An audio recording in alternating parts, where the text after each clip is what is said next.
The elevator's metallic hum vibrated through my swollen feet as I shifted my weight, one hand instinctively cradling the curve of my belly. 8 months. 8 months of carrying this secret, this life, this burden that grew heavier with each passing day.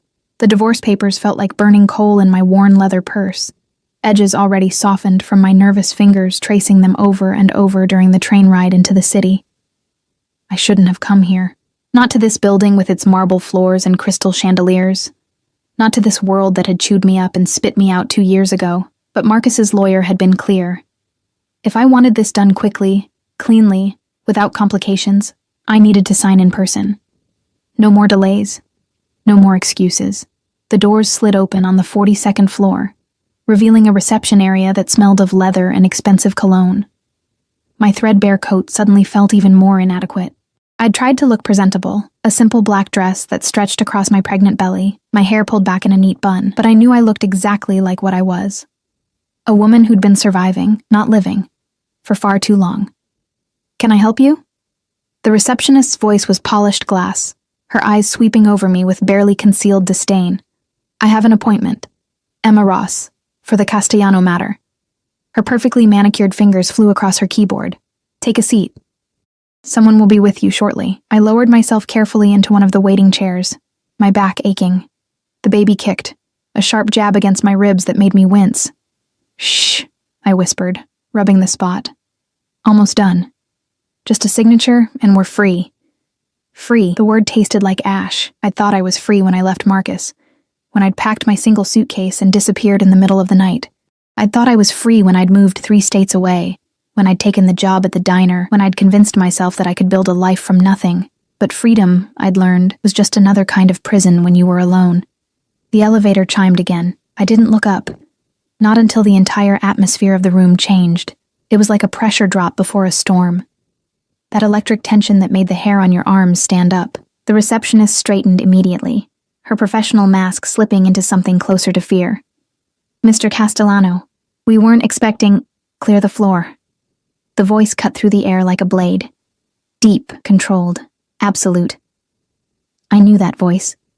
It had whispered promises in the dark, had shouted orders that sent men scrambling, had gone cold and flat when I'd dared to ask too many questions about the blood on his shirts. My breath caught.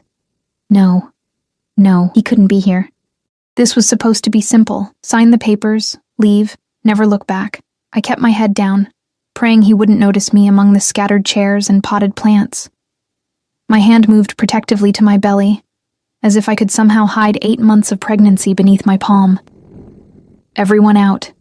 Now. I heard movement, the click of heels, the rustle of papers being gathered in haste, the receptionist's nervous breathing as she passed my chair. Within 30 seconds, the floor was empty, except for the security detail I could sense more than see, positioned at strategic points like chess pieces. And him. I could smell his cologne, that same intoxicating blend of cedar and smoke that used to cling to my skin after he held me. I could hear his footsteps, expensive Italian leather against marble, measured and deliberate. He was walking through the reception area, probably heading to the conference room where his empire was managed with signatures and threats. "Just don't look at me. Please, God, just walk past." The footsteps stopped. My heart hammered so hard I was certain he could hear it. The baby kicked again, harder this time, as if sensing my panic. I pressed my hand more firmly against my stomach, willing everything to be still, to be invisible. Emma. Not a question. A statement. My name in his mouth after 2 years of silence, and it still had the power to make my spine straighten. My pulse race. I forced myself to look up. Dante Castellano stood 5 feet away, and time might as well have stopped. He looked exactly the same, sharp jaw, dark hair perfectly styled, a charcoal suit that probably cost more than I'd earned in 6 months. But it was his eyes that trapped me, those dark eyes that had always seen too much, that had stripped away every defense I'd ever tried to build. Those eyes were currently traveling down my body, stopping at the unmistakable swell of my belly. I watched the color drain from his face, watched his jaw clench, a muscle ticking in his cheek, watched his hands, those dangerous, capable hands, curl into fists at his sides. The silence stretched between us like a chasm. I couldn't breathe, couldn't move. Couldn't do anything but sit there as he stared at my pregnant stomach with an expression I couldn't read. Shock? Rage? Something else entirely? How long? His voice was barely above a whisper, but it carried the weight of a threat. I swallowed hard. That's not... I'm here to sign papers. That's all. How? Long. 8 months. The words tumbled out before I could stop them. But it's not.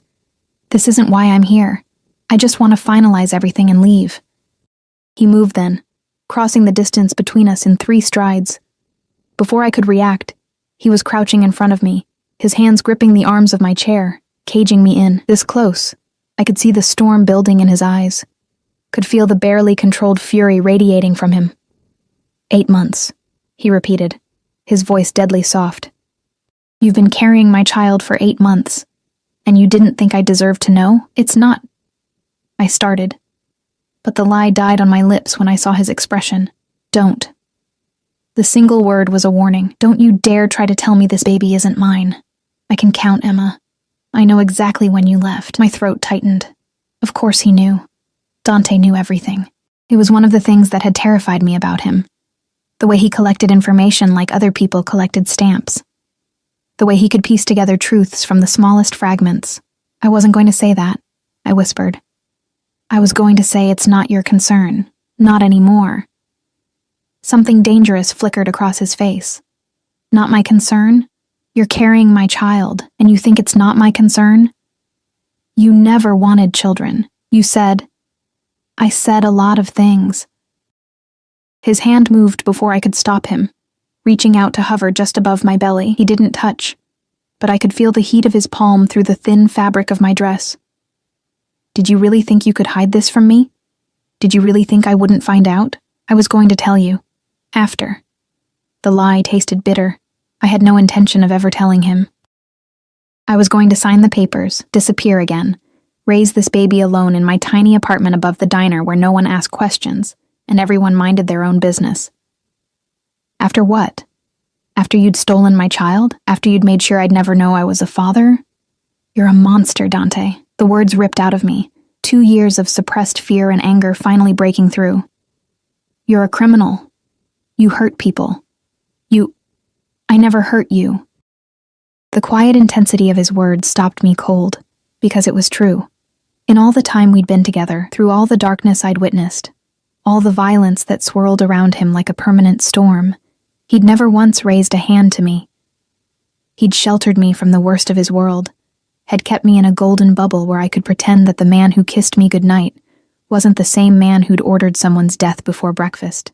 But that bubble had shattered the night I'd overheard him on the phone, casually discussing the elimination of a problem that turned out to be a 23-year-old kid who'd skimmed money from the wrong account. I'd realized then that it didn't matter how gentle Dante was with me. His hands were still stained with blood. You didn't have to, I said quietly. I was already dying inside, living in your world. His jaw clenched again. For a long moment, he just stared at me, and I saw something I'd never seen before in Dante Castellano's eyes, uncertainty. Then he stood abruptly, pulling out his phone. Antonio. Yes. Cancel everything. Everything. I don't care. Handle it. He ended the call and slipped the phone back into his pocket, his attention never leaving me. You're not signing anything today. What? No. Dante, I have to... The only thing you have to do right now is come with me. We need to talk. Really talk. I'm not going anywhere with you. Emma. He crouched down again, and this time when his hand moved to my belly, he made contact. His palm was warm through my dress, possessive and gentle all at once. The baby kicked against his hand, and I watched his entire expression transform. Wonder. Pure, unfiltered wonder. Please, just give me an hour. If you still want to sign those papers after we talk, I won't stop you. I should have said no. Should have stood up, walked away, protected myself and my baby from the magnetic pull of this dangerous man. But there was something in his voice, something vulnerable beneath all that controlled power, that made me hesitate. 1 hour, I heard myself say. And then I'm leaving. He stood, offering me his hand. I stared at it for a long moment. That hand that had held weapons, that had signed death warrants, that had once traced my skin like I was something precious and breakable. I took it. His fingers closed around mine, and I felt the tremor that ran through him. When I struggled to stand, weighted down by pregnancy and exhaustion, he slipped his other arm around my waist, supporting me with a gentleness that felt like a knife to the chest. "When did you last eat?" he asked, studying my face with an intensity that made me want to look away. "This morning. I'm fine." "You're pale, and you've lost weight everywhere except—" He gestured to my belly. "Have you been taking care of yourself?" "As well as I can on a waitress's salary." The words came out sharper than I'd intended, but they had the desired effect. His expression darkened, and I saw the guilt flash across his features. Good. He should feel guilty. He was the reason I'd been surviving on ramen noodles and free diner food, the reason I'd been working double shifts until my feet swelled so badly I could barely walk. "That ends now," he said quietly. "You don't get to—" "Emma." He turned to face me fully, his hand still at my waist, his other hand rising to cup my cheek. The gesture was so familiar it hurt. "I know I don't get to make demands. I know I have no right to anything after what you went through living in my world, but that's my baby, our baby, and I will not allow you to struggle. You don't control me anymore. I never controlled you. I loved you." His thumb brushed across my cheekbone. The elevator chimed. We both turned to see one of his men stepping out, eyes carefully averted from the intimate scene. "Mr. Castellano, the car is ready, and I've contacted Dr. Morrison. She's standing by at the penthouse." "Good." Dante's hand tightened fractionally on my waist. "Let's go." "Wait, what?" "I'm not going to your penthouse. And who's Dr. Morrison?" "My personal physician. You're 8 months pregnant, Emma. You need to be examined. Make sure everything is—" He stopped, and I saw fear flash across his face. Actual fear. "Make sure you and the baby are healthy." The protective instinct in his voice undid something inside me. This was the Dante I'd fallen in love with, before I'd learned what he really was.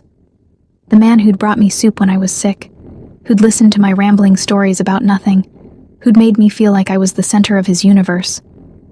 But that man was an illusion. The real Dante was the one who ran an empire built on fear and violence, wasn't he? 1 hour, I repeated, my voice barely steady. "And I get to decide if I see the doctor." "Fair enough." He guided me toward the elevator, his hand never leaving my waist. As we stepped inside and the doors closed, sealing us into that small space together, I caught our reflection in the polished metal. We looked like strangers, and yet, the way his body curved toward mine, protective and possessive, told a different story entirely. The elevator began its descent, and I wondered if I'd just made the biggest mistake of my life, or if maybe, just maybe, I'd made the only choice I could. The car was exactly what I'd expected. A black Mercedes with windows so darkly tinted I couldn't see inside until the door opened. The interior smelled of leather and that cologne that haunted my dreams. And when Dante's hand pressed against the small of my back, guiding me into the seat, I felt like I was stepping into a memory I'd tried desperately to bury. He slid in beside me, maintaining a careful distance that somehow felt more intimate than touching. The driver, a man I didn't recognize, though his posture screamed military training, pulled smoothly into traffic without a word. Another car followed behind us. Security. Always security. "You're afraid," Dante observed quietly. I turned to look at him, finding him watching me with that unnerving focus he'd always had. "Of course I'm afraid. I'm in a car with a man I've been running from for 2 years. You were never running from me, Emma. You were running from what I am." The distinction felt meaningless, but I didn't argue. Instead, I looked out the window, watching the city blur past. We were heading uptown, toward the glittering towers where people like Dante lived in the clouds, far above the problems of ordinary people. "Why did you come today?" he asked. "To the office, I mean. My lawyer could have sent papers for you to sign remotely. He said it would be faster this way, that there were complications with doing it by mail." He lied. Dante's voice hardened. "Marcus has been stalling for months. I didn't know why until now." I turned sharply. "What are you talking about? Marcus said you were the one holding things up." "Marcus works for me, Emma, not you." He pulled out his phone, scrolling through something with quick, angry movements. "He's been feeding you excuses while reporting back to me that you'd gone completely dark, that he couldn't find you to serve papers." The realization hit me like cold water. You've known where I was this whole time. Since 3 weeks after you left. He didn't look at me, still focused on his phone. You think I wouldn't move heaven and earth to find my wife when she disappeared in the middle of the night? Ex-wife. Almost ex-wife. Wife, he corrected, his voice dropping to that dangerous register that used to make my knees weak. The papers aren't signed, Emma. You're still mine. I was never yours. I stopped, my hand moving to my belly as the baby kicked hard. A sharp pain radiated across my lower back, and I couldn't suppress the small gasp. Dante's attention snapped to me immediately. What's wrong? Nothing. The baby it happens sometimes. Braxton Hicks contractions. They're normal. His jaw clenched. How would you know what's normal? When was the last time you saw a doctor? 2 weeks ago, at the free clinic. I lifted my chin defensively. They said everything was fine. A free clinic. He repeated the words like they tasted foul. You're carrying my child, and you've been going to a free clinic. Some of us don't have private physicians on speed dial, Dante. Some of us have to work for a living. You wouldn't have to work at all if you'd just... He stopped, running a hand through his hair in a gesture of frustration I remembered too well. Where have you been staying? That's none of your business. Emma. No. I turned to face him fully, anger finally overriding my fear. You don't get to do this. You don't get to swoop in now and act like you care. Where were you when I was throwing up every morning for 4 months? Where were you when I had to choose between paying rent and buying prenatal vitamins? Where were you when I was so tired I could barely stand, but I had to work a double shift because the diner was short-staffed? I was looking for you. His voice rose, then immediately dropped back to that controlled tone, but I could see the fury burning in his eyes. Every single day, Emma, every resource I had was dedicated to finding you, to making sure you were safe. Do you have any idea what it did to me? Not knowing where you were? Not knowing if you were hurt or sick or... He stopped, his hand clenching into a fist on his thigh. I thought you might be dead. There were nights I was certain you were dead. The raw pain in his voice caught me off guard. I'd never considered what my disappearance might have done to him.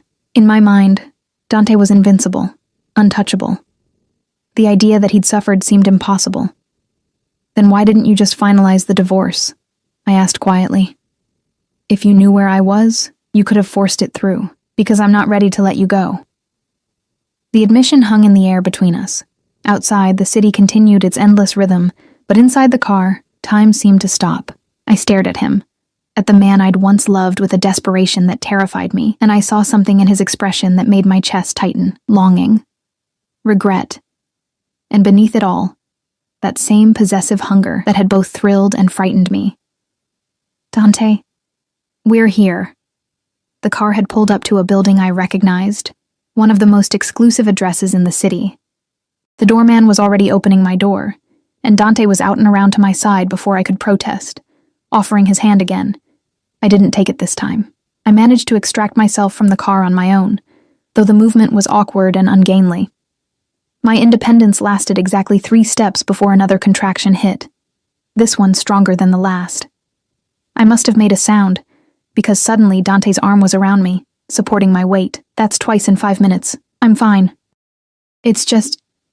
You're not fine. He was already guiding me toward the entrance, his body curved protectively around mine. And you're seeing the doctor. No arguments. The lobby was all marble and gold, the kind of ostentatious wealth that had once intimidated me. Now I just felt tired of running, tired of pretending I could do this alone, tired of carrying the weight of my choices. The elevator ride to the penthouse was silent. Dante kept his arm around me, his other hand resting lightly on my belly, and I was too exhausted to push him away. When the baby kicked against his palm, I felt him tense. Does it hurt? He asked softly. When the baby moves? Sometimes.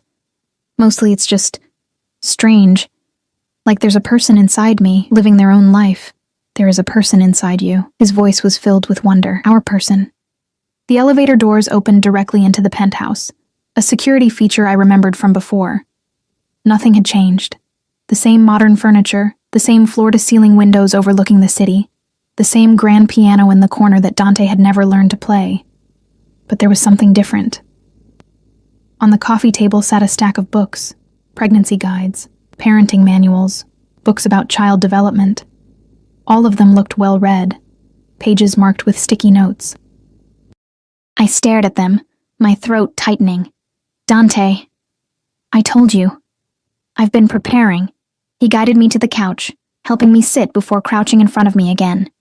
This seemed to be his preferred position now, on his knees, looking up at me. From the moment I found out you were alive, I've been getting ready. Just in case. In case of what? In case you came back. His hands rested on my knees, warm and steady. In case I got a second chance. Before I could respond, the elevator chimed again. A woman in her 50s stepped out, carrying a medical bag. She had kind eyes and a professional demeanor that immediately put me at ease. Dr. Morrison, Dante said, standing. Thank you for coming on such short notice. Of course. She smiled at me. You must be Emma. I'm Claire Morrison. I specialize in high-risk pregnancies, though I'm sure there's nothing to worry about. Dante has told me a lot about you. I shot him a look. He had the grace to look slightly embarrassed. Let's get you examined, shall we? Dr. Morrison set down her bag. Is there somewhere we can have some privacy? The bedroom. Dante gestured toward the hallway. I'll show you. I know where it is, I said quietly. Because of course I did. I'd slept in that bedroom for 6 months, had memorized every inch of that space. The thought of going back there made my chest ache. Doctor. Morrison helped me up, and I walked slowly down the hallway, feeling Dante's eyes on my back with every step. The bedroom was exactly as I remembered. King-sized bed with charcoal sheets, minimalist furniture. That same painting on the wall that I'd always thought looked like a storm over an ocean. Lie down, dear, Dr. Morrison said gently. Let's see how you and baby are doing. The examination was thorough but gentle. She checked my blood pressure, listened to the baby's heartbeat, measured my belly. Through it all, she asked questions. When was my due date? Had I been experiencing any unusual symptoms? Was I feeling the baby move regularly? Everything looks good, she finally announced, helping me sit up. Baby's heartbeat is strong, position is good. But Emma, you're measuring a bit small. Have you been eating enough? I felt my cheeks heat. I eat. It's just, finances have been tight. Her expression softened with understanding, not judgment. I'm going to write down some recommendations for you. High-protein foods, prenatal vitamins, the good ones, not the cheap ones from the drugstore. And you need to be taking it easy. Working on your feet all day isn't good for you or the baby, especially this late in the pregnancy. I don't have a choice. I have to work. Actually, Dante's voice came from the doorway. You don't. I turned to find him leaning against the frame, arms crossed. How long had he been standing there? I told you to wait in the living room, Dr. Morrison said mildly. It's my penthouse, and my child. He pushed off the frame, walking into the room. What did you find? Dr. Morrison looked at me for permission. I nodded, too tired to fight. Mother and baby are healthy, but Emma's under too much stress. She needs rest, proper nutrition, and someone to make sure she's not overdoing it. She packed up her equipment. I'd like to see you weekly from now on, Emma, just to monitor things as we get closer to your due date. I can't afford... It's handled, Dante interrupted. Send the bills to me, Claire. Of course. Dr. Morrison smiled at me again. I'll let myself out. Emma, take care of yourself, and call me immediately if you have any concerns, anytime, day or night. She handed me her card. After she left, silence filled the room. Dante stood by the window, backlit by the afternoon sun, and I could see the tension in his shoulders. You're not going back to that diner, he said finally. You can't tell me what to do. I'm not telling you. I'm asking. He turned to face me. Please, Emma. Stay here. Let me take care of you. Let me... His voice cracked slightly. Let me be there for our child. Even if you can't forgive me. Even if you still want the divorce after the baby is born. Just let me do this. I wanted to say no. Wanted to maintain my independence. My hard-won freedom from his world. But I was so tired. Tired of struggling. Tired of being afraid. Tired of pretending I had everything under control when I was barely holding on. Just until the baby is born, I heard myself say. And we need rules. Anything. Separate bedrooms. You don't make decisions about the baby without consulting me. And if I want to leave, you let me go. No tricks, no tracking, no, I'll let you go if that's what you really want. He moved closer, stopping just out of reach. But I'm going to fight like hell to convince you to stay. The intensity in his eyes made my breath catch. This was dangerous. Being here, in his space, letting him back into my life even temporarily. It was like standing at the edge of a cliff, but what choice did I have? The baby kicked again, as if casting a vote, and I pressed my hand to the spot. Okay, I whispered. But just until... The rest of my sentence was cut off by a sharp, searing pain that ripped across my abdomen, not a Braxton Hicks contraction. Something else. Something wrong. I gasped, doubling over, and Dante was there instantly, his hands on me, his voice sharp with panic. Emma? Emma, what's wrong? Something's... The pain intensified, and I felt wetness between my legs. When I looked down, my dress was stained with blood. No. I whispered. No, no, no. Dante was already on his phone, already barking orders. Claire, get back here now. Call an ambulance. Move. His arm wrapped around me as I started to slide off the bed, and the last thing I saw before the world went gray was the terror in his eyes. Absolute, consuming terror. Stay with me, he commanded, his voice the only anchor in the darkness. Emma, stay with me. Please, don't leave me again. Please, but the darkness was already pulling me under.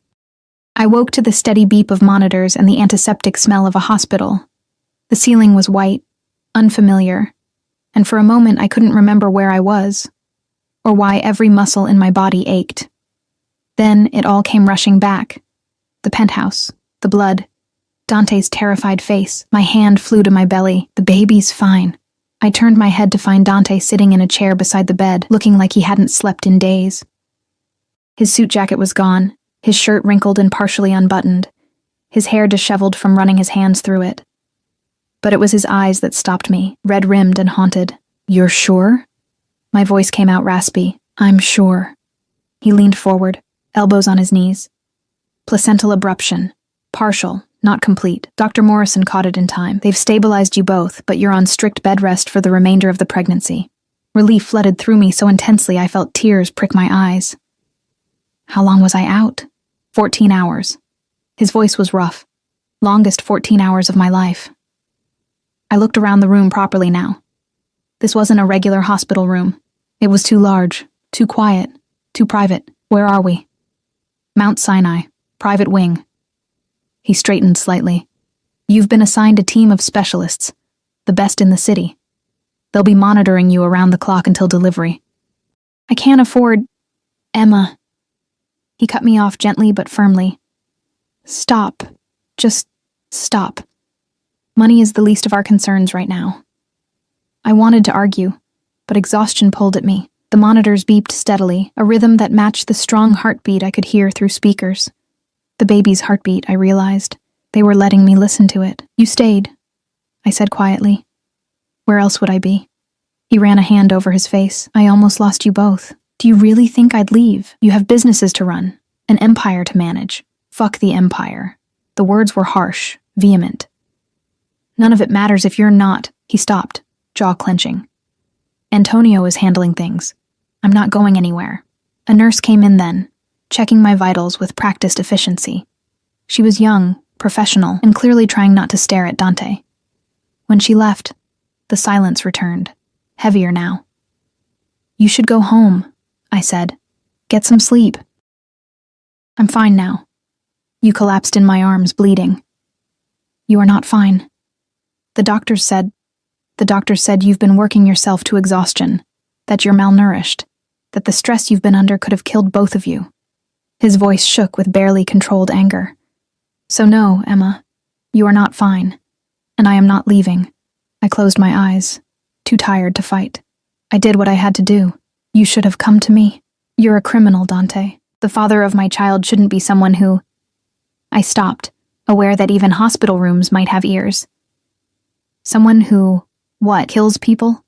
Runs illegal operations? He stood abruptly, pacing to the window. You think I don't know what I am? You think I don't live with it every day? Then why do you keep doing it? He was silent for a long moment, staring out at the city lights. When he spoke, his voice was quieter, Because I was born into this life. Because walking away would mean war. Because there are people who depend on me. Families who would be destroyed if the Castellano Empire fell. He turned back to me. But none of that matters now. What matters is keeping you and our baby safe. Safe from what? From you. The words hung between us like a blade. I saw him flinch, saw the pain flash across his face. If that's what it takes, he said finally. If you need me to walk away after the baby is born, if you need me to be nothing more than a name on a birth certificate and a monthly check, I'll do it. But right now, you need me. Whether you want to admit it or not, he was right, and I hated it. I hated that I was lying in this hospital bed, dependent on him. Hated that my body had betrayed me, that I couldn't even keep myself and my baby safe on my own. I wanted to do it alone, I whispered. I wanted to prove I could. Why? He moved back to the chair, sitting down heavily. Why was it so important to struggle when you didn't have to? Because accepting help from you meant accepting what you are, meant being complicit in... I stopped, shaking my head. I left because I couldn't live with myself, knowing where the money came from, knowing that every nice thing I had was paid for with someone else's suffering. Is that what you think? His voice was sharp. That I'm some monster who hurts innocent people for profit? Aren't you? He leaned back in the chair, studying me with those dark eyes that saw too much. My family has been in this business for 4 generations. We control the ports, the unions, certain business interests that exist in the gray areas of the law. Yes, I've hurt people. Yes, I've done things that would horrify you. But I have rules, Emma. Lines I don't cross. Like what? You don't kill on Sundays? Like I don't deal in drugs. Like I don't touch human trafficking. Like I don't hurt women or children, ever. His voice was hard. The men I've eliminated, and yes, I'll use that word since you seem to want honesty, were men who broke those rules. Men who preyed on the vulnerable. Men who would have done far worse if left unchecked. That doesn't make it right. No, he agreed quietly. It doesn't. But it makes it necessary. The world I operate in doesn't run on laws and morality, Emma. It runs on power and fear. And if I'm not the one holding that power, someone worse will take my place. I wanted to argue, to tell him that was just justification. But I was too tired, and some part of me, the part that had loved him, understood what he was saying. I'm not asking you to forgive what I do, he continued. I'm not even asking you to understand it. But I am asking you to let me take care of you and our child. Can you do that? Just for now? Before I could answer, the door opened and Dr. Morrison walked in, followed by another doctor I didn't recognize. Emma, you're awake. Good. She smiled, but her expression was serious. We need to discuss your care going forward. The next hour was a blur of medical terminology and treatment plans. The partial placental abruption meant the baby wasn't getting optimal nutrition. I'd need to be monitored constantly. Any sign of complications, and they'd have to deliver early. Bed rest was non-negotiable. I couldn't even get up to use the bathroom without assistance. We'd normally keep you here, Dr. Morrison said, but given the circumstances, Mr. Castellano has arranged for a full medical setup at his residence. You'll have round-the-clock nursing care, and I'll be checking on you daily. I didn't agree to that, I said, looking at Dante. You need rest and safety, he replied calmly. The penthouse has both, and before you argue about independence, remember what the doctor said. You can't be alone. Not for a single moment. He was right, damn him. I couldn't go back to my tiny apartment above the diner. Couldn't take care of myself, let alone work. This is temporary, I said firmly. Just until the baby is born, whatever you need. But there was something in his eyes that said he was already planning for more than temporary. They kept me in the hospital for 2 more days, monitoring, stabilizing, making sure the baby's heartbeat stayed strong. Dante never left. He slept in the chair beside my bed, worked from his laptop when I was sleeping, and was instantly alert every time a nurse or doctor came in. On the 3rd morning, they cleared me for discharge. A wheelchair appeared, and Dante was there, helping me into it with a gentleness that made my chest ache. I can walk, I protested. Doctor's orders. No unnecessary strain. His hand rested briefly on my shoulder. Don't fight me on this, Emma. The car was waiting at a private entrance, the same black Mercedes, but this time with a second vehicle full of security. When I raised an eyebrow, Dante's expression was grim. Word is out that I have a pregnant wife. That makes you a target. The reality of his world came crashing back.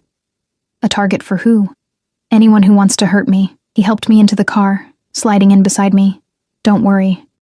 No one will touch you. I'll make sure of it. The certainty in his voice should have reassured me. Instead, it reminded me of exactly why I'd run. This life, this constant danger. This was no place to raise a child. But as we drove through the city, Dante's hand found mine, lacing our fingers together, and I didn't pull away. The penthouse had been transformed. What was once a bachelor's minimalist space now had medical equipment set up in the guest room, monitors, an emergency kit, everything needed for immediate care. A nurse was waiting, a calm woman in her 40s who introduced herself as Patricia. "I'll be here during the day," she explained. Another nurse, Michelle, will take the night shifts. We're both experienced in high-risk pregnancies. Dante guided me to the master bedroom.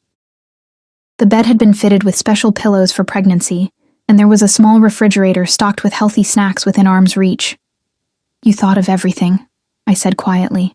"I had 48 hours to prepare while you were in the hospital." He helped me onto the bed, adjusting pillows until I was comfortable. "I need you to promise me something." "What?" "That you'll actually rest, that you won't try to do things on your own just to prove a point." His hand cupped my cheek. "I know you're independent. I know you hate needing help. But for the next month, can you just let go? Let me take care of you?" The vulnerability in his voice undid me. This wasn't the cold mafia boss, the feared Dante Castellano. This was the man I'd fallen in love with, the one who'd shown me glimpses of who he might have been in a different life. 1 month, I agreed. And then we talk about what happens after you've given birth safely, after you've recovered, after... He stopped, his thumb brushing across my cheekbone. "After I've had time to show you that I can be what you need. Dante, I know I can't change what I am, but I can change how it affects you." He leaned down, pressing his forehead to mine. "Please, Emma, give me this chance." I closed my eyes, breathing in his scent, feeling the warmth of his skin. This was dangerous. Every moment I spent with him, every tender gesture, every glimpse of the man beneath the monster. It was eroding my defenses, but I was too tired to fight, too tired to run, too tired to do anything but surrender. "Okay," I whispered. His breath hitched. Then his lips brushed against my forehead, soft and reverent. "Thank you." He pulled back, and I opened my eyes to find him watching me with an expression that made my heart stutter. Possession? Yes. But also something deeper, something that looked dangerously like love. "Rest now," he said softly. "I'll be right outside if you need anything." He started to move away, but my hand shot out, catching his wrist. He froze. "Stay," I said before I could stop myself. "Just stay until I fall asleep." The smile that crossed his face was like sunrise. He kicked off his shoes and climbed onto the bed beside me, careful not to jostle me. His arm came around my shoulders, and I found myself curling into his side, my head on his chest, listening to the steady beat of his heart. "I've got you," he murmured into my hair. "I've got you both, and I'm never letting go again." I should have protested, should have reminded him that this was temporary. But his warmth was seeping into me, his presence surrounding me like a shield, and for the first time in 2 years, I felt safe. As I drifted off to sleep, I heard him whisper something else, so quiet I almost missed it. "I love you, Emma." I never stopped. And despite everything, despite all the reasons I shouldn't, my heart whispered back, "I know."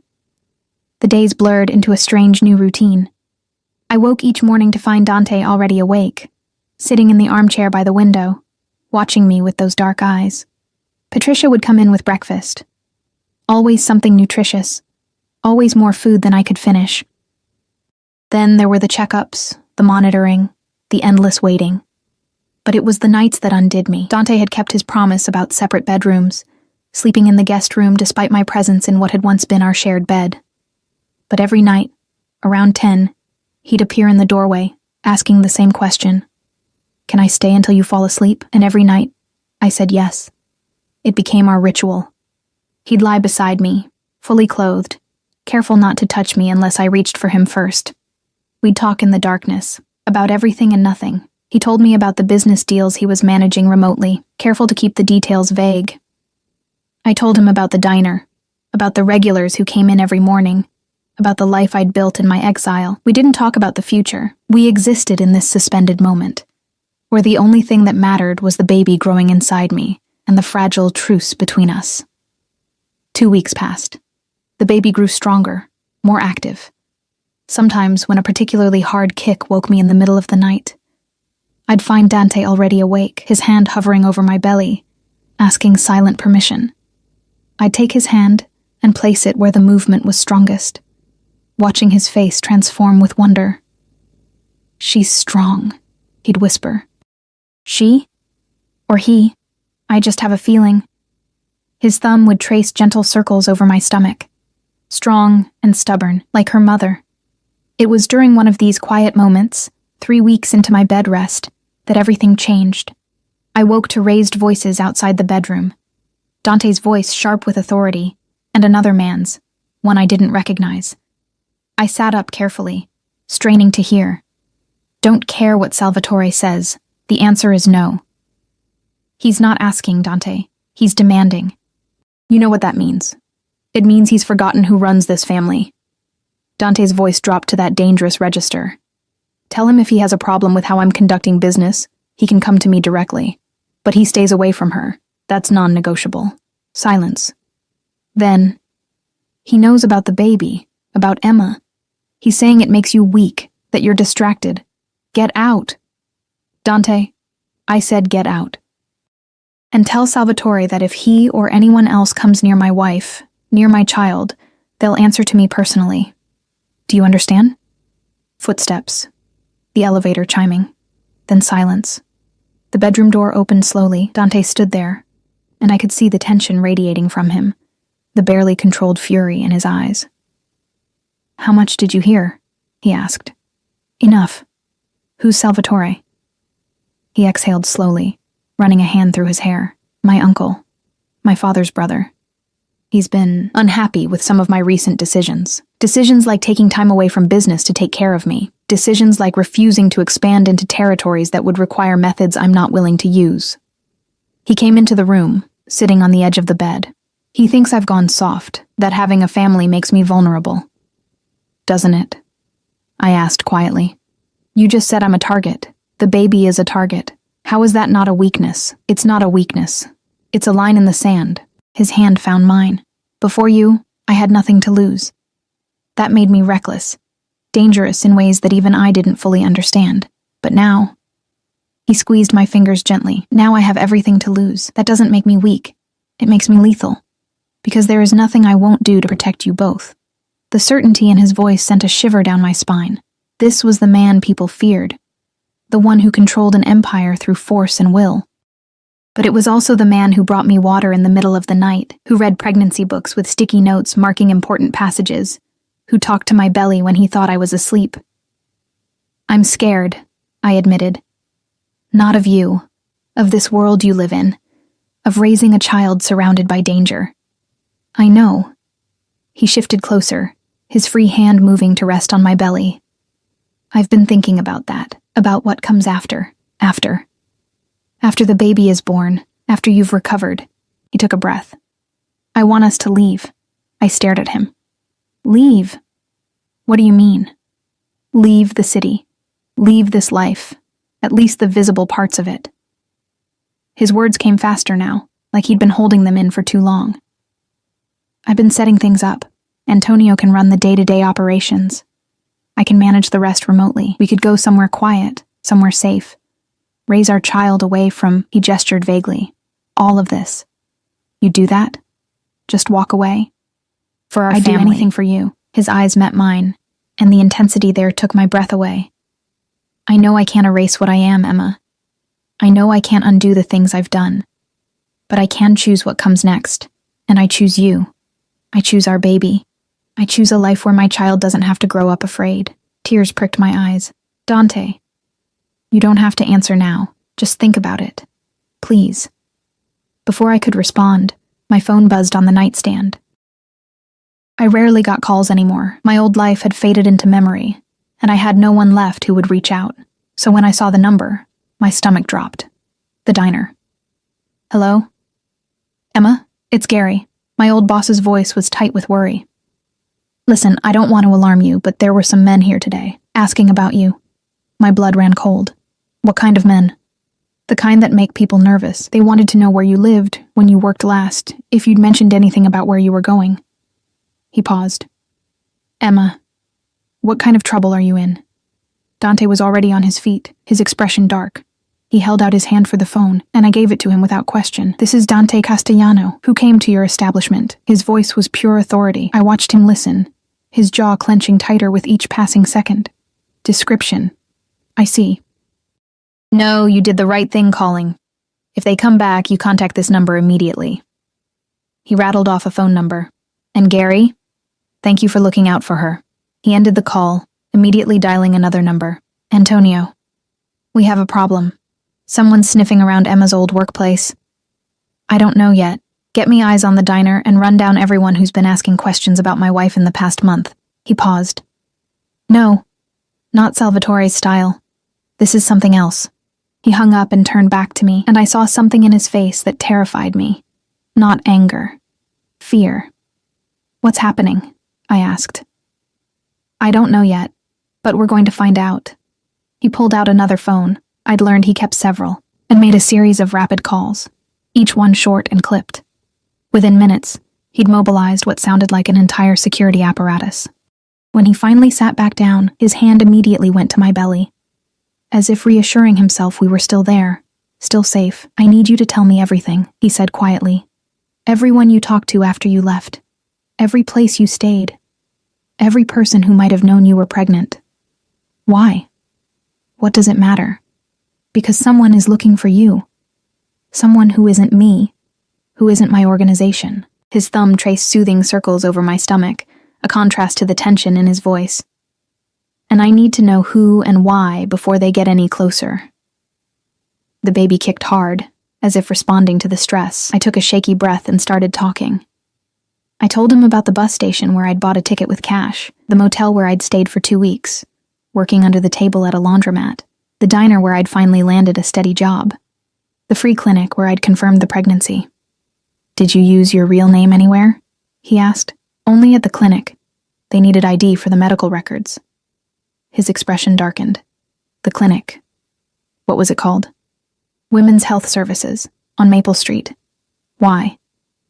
He was already on the phone again. I need everything you can find on Women's Health Services, Maple Street location, patient records, staff, security footage, everything from the past 8 months. I don't care if it's legal. Get it done. He hung up and looked at me. Free clinics sometimes sell patient information, especially pregnancy records. Why would anyone want... I stopped, understanding dawning. The baby, he confirmed grimly.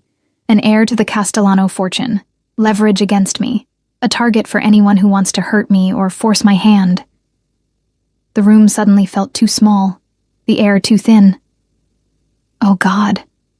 Dante, what if... No. He cupped my face in his hands, forcing me to look at him. No one is touching you.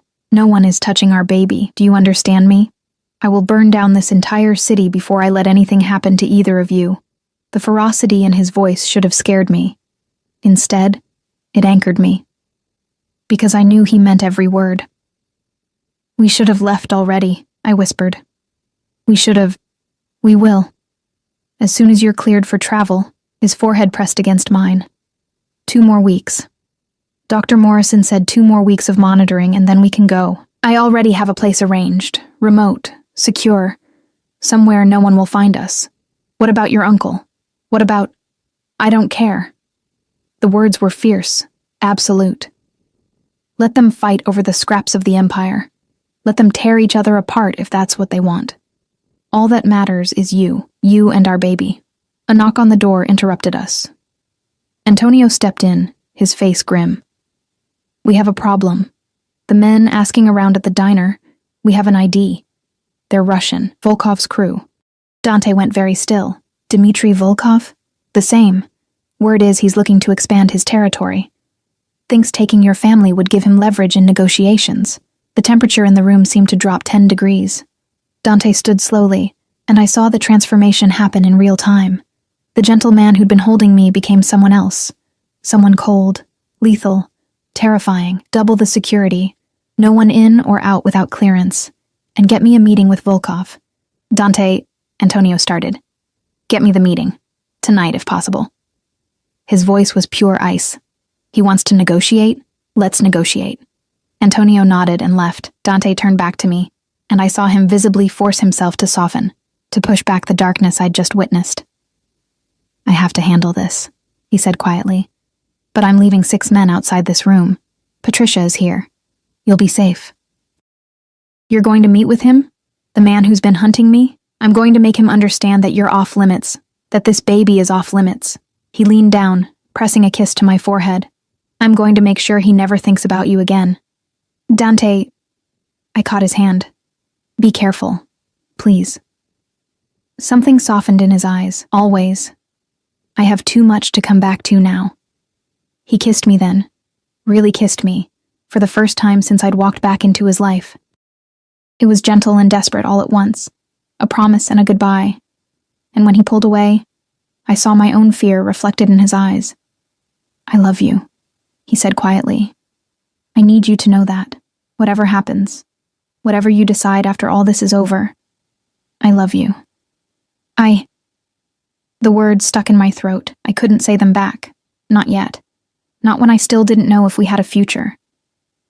He smiled sadly, like he understood. It's okay. You don't have to say it. Just be here when I get back. Where else would I go? I tried to joke, but it came out shaky. Nowhere. Not anymore. He pressed one more kiss to my forehead, then to my belly. Take care of your mama, little one. Daddy's got some business to handle. And then he was gone, leaving me alone with my racing heart and the terrifying certainty that everything was about to change. Again. The hours crawled by with agonizing slowness. Patricia checked on me every 30 minutes, her professional calm doing nothing to ease the knot of anxiety in my chest. I tried to sleep, tried to rest like I was supposed to, but every sound made me jump. Every footstep in the hallway had me holding my breath, waiting. It was past midnight when I finally heard the elevator. I sat up as carefully as I could, my heart hammering. The penthouse door opened, and I heard low voices, Dante and Antonio, discussing something I couldn't make out. Then Dante appeared in the doorway. He looked exhausted, his tie loosened, his jacket gone. But he was whole, unharmed. The relief that flooded through me was so intense I felt dizzy. Hey, he said softly, coming to sit on the edge of the bed. You should be sleeping. You think I could sleep not knowing if you were... I stopped, shaking my head. What happened? It's handled. His hand found mine, squeezing gently. Volkov won't be a problem anymore. What does that mean? Dante, did you... I made him an offer he couldn't refuse. A ghost of a smile crossed his face. Turns out he wasn't actually interested in you or the baby. He was interested in the ports. Someone had told him that I was distracted, vulnerable, that now would be the perfect time to make a move. Someone? You mean your uncle? Salvatore. The name came out like a curse. He's been playing both sides, trying to force me out by making me look weak. The pregnancy was supposed to be proof that I'd lost my edge. So, what did you do? I gave Volkov the ports. He said it calmly, like he was discussing the weather. Not all of them. Just enough to keep him happy and to make it clear that I'm not interested in territorial disputes anymore. In exchange, he pulls back completely. No interest in my family, no moves against my remaining operations. I stared at him. You just gave away part of your empire? I gave away a piece of something I don't want anymore. His other hand moved to my belly, spreading protectively over our baby. What I want is this. You. Our child. A life that doesn't involve looking over my shoulder every second, wondering who's going to make a move next. And your uncle?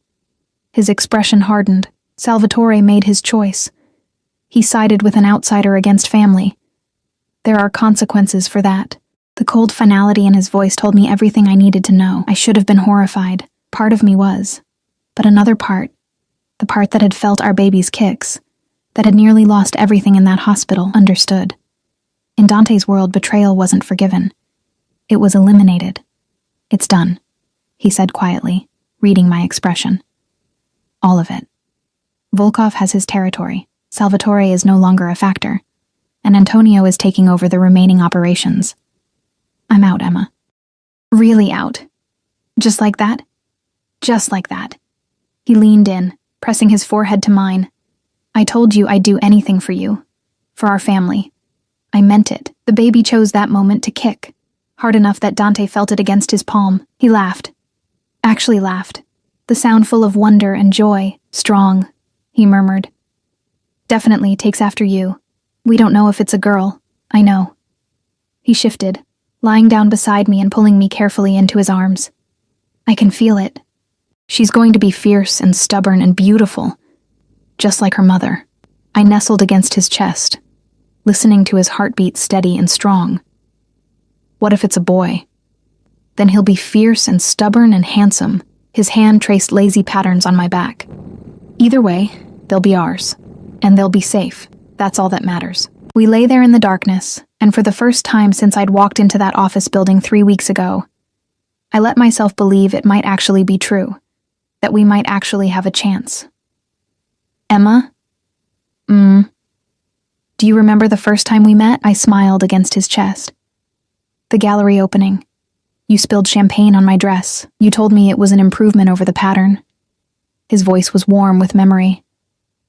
I fell in love with you right then, this woman who wasn't afraid of me, who looked at me like I was just another person, instead of Dante Castellano, head of the family. I didn't know who you were then. I know. That's why I fell so hard. His arms tightened around me. You saw me, Emma. Not my name, not my reputation, just me. And when I found out the truth, when I saw what you really were, you ran. Like any sane person would. He pressed a kiss to the top of my head. I don't blame you for that. I never have. But you looked for me. Every single day. Because even though I understood why you left, I couldn't accept it. Couldn't accept that I'd lost you. He shifted, tilting my chin up so I had to look at him. I know I don't deserve a second chance. I know everything I am should make you run again. But I'm asking anyway. Stay with me, Emma. Not just until the baby is born. Not just for appearances. Stay with me because you want to. Because you believe we can make this work. I looked into his eyes. Those dark eyes that had haunted my dreams for 2 years, and I saw everything laid bare. Love. Hope. Fear. This man who controlled an empire with an iron fist was terrified that I'd say no. I'm scared, I whispered. I know. What if it's not enough? What if the love isn't enough to make up for everything else? Then we'll figure it out together. His thumb brushed across my cheekbone. I'm not asking for perfect, Emma. I'm just asking for a chance. The baby kicked again, as if casting another vote. I pressed my hand over Dante's, feeling our child move beneath our palms. This little life we'd created. This unexpected miracle. Okay, I heard myself say. Okay, we'll try. The smile that broke across his face was like sunlight. He kissed me then, deep and thorough and full of promise, and I kissed him back, pouring 2 years of longing and fear and love into it. When we finally broke apart, we were both breathing hard. I love you, he said again. God, Emma, I love you so much. I love you too. The words came easier this time. I never stopped. Even when I wanted to, I couldn't. He held me close, and we lay there together, talking and planning and dreaming. He told me about the house he'd arranged, a sprawling property in Montana, far from the city, with mountains and forests and space to breathe. He talked about teaching our child to ride horses, about quiet mornings and peaceful nights, about building a life that was ours. And slowly, I let myself believe it. The next 2 weeks passed in a blur of preparation. Dr. Morrison cleared me for travel. Though she insisted on coming with us for the first month after delivery, Dante arranged everything: the house, the staff, the security that would be invisible but present. Antonio flew out to Montana personally to supervise the setup. And through it all, Dante never left my side. I woke one morning to find him packing, carefully folding baby clothes we'd ordered online into a small suitcase. He'd developed a slight obsession with preparing, reading every book he could find, asking Dr. Morrison endless questions. We're really doing this, I said from the bed. He looked up, smiling. We're really doing this. No regrets? Not a single one. He came to sit beside me, his hand automatically going to my belly. "You're my family now. You and this little one. Nothing else matters." The baby kicked in response, and we both laughed. 3 days before we were scheduled to leave, I went into labor. It started with a twinge during breakfast, so mild I almost ignored it. But Dante noticed immediately. He'd become hyper-aware of every expression, every movement. "Emma?" "I'm fine. Just a cramp." 20 minutes later, another one. Stronger this time. Patricia was already on her phone, calling Dr. Morrison, and Dante was helping me to the car before I could fully process what was happening. "It's too early," I said, gripping his hand as another contraction hit. "We have 3 more weeks. Babies come when they want to come." Dr. Morrison's voice was calm through the speakerphone. "I'm meeting you at the hospital. Emma, just breathe. Everything is going to be fine." The next hours were a blur of pain and pressure, and Dante's voice, steady and sure, anchoring me through it all. "You're doing so well, love, so strong. Just breathe with me." His hand never left mine, even when the contractions became unbearable. Even when I screamed and cursed and told him I couldn't do this, he stayed. His forehead pressed to mine, his voice in my ear, his absolute certainty that I could do this carrying me through. And then, after what felt like forever, and no time at all, I heard it. The sharp, indignant cry of our baby. "It's a girl," Dr. Morrison announced, smiling. A beautiful, healthy girl. They placed her on my chest, this tiny, perfect creature with a shock of dark hair and lungs that could wake the dead. I stared at her in wonder, tears streaming down my face, and felt my entire world shift and realign. "Oh," I breathed. "Oh, Dante, look at her." He was crying too, I realized.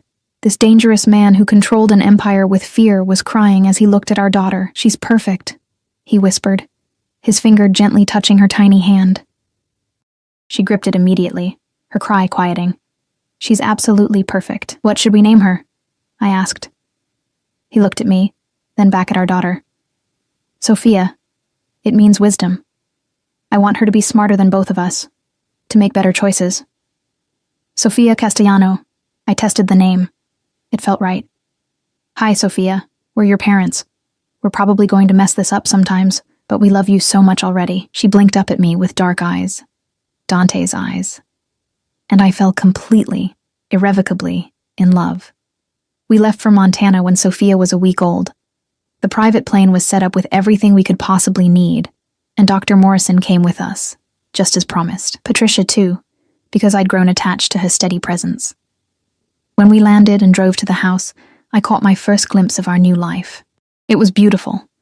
A sprawling ranch house with views of snow-capped mountains, surrounded by forest and sky.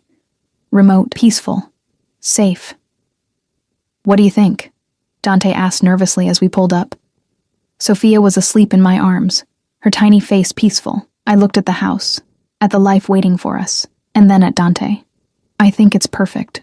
He smiled, that full, genuine smile that I'd fallen in love with. "Welcome home, Emma. Home." The word settled over me like a warm blanket. Inside the house was everything we'd planned. A nursery painted soft yellow, a master bedroom with mountain views, a kitchen built for family dinners. It was so far from the penthouse, from that world of marble and danger. That night, after Sophia had been fed and changed, and was sleeping in her bassinet beside our bed, Dante and I stood at the window, looking out at the stars. "Do you miss it?" I asked quietly.